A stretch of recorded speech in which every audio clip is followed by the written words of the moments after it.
We are at the Makita booth here at the World of Concrete. The Makita booth is definitely impressive.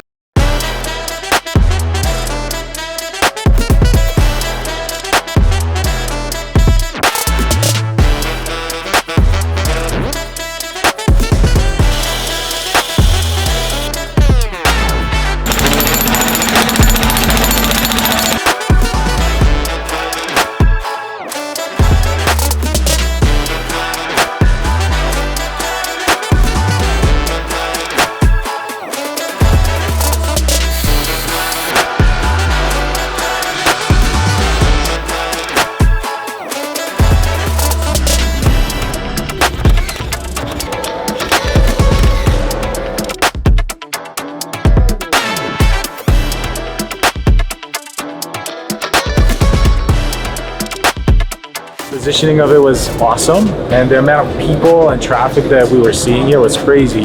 I think the MAKTRAK system definitely had a lot of attention. People were playing around with it. They were playing around with the different setups and things like that. It's such a nice development to have really quality toolboxes that can help us to organize, and they're the right size and they will fit in our trucks correctly. What's really stealing the show, I feel, is the new rebar tire. So they have a 16 gauge rebar tire that's been designed in-house. It's like nothing you've ever seen before. That's definitely the one to keep watch for and keep on your radar.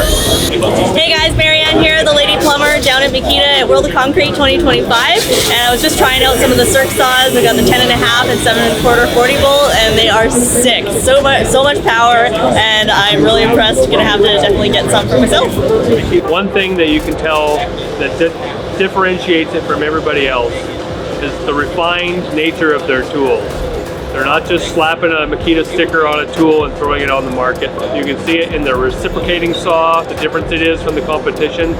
It's refined, the vibration is low, which means the fatigue on the user is going to be a lot lower. And that is just across all the tools that they have to offer. You just go from one to the next. It's been thought out, it's been designed really well, and it's all to help you do your job a lot better. World of Concrete 2025, man, Makita killed it. The other guy.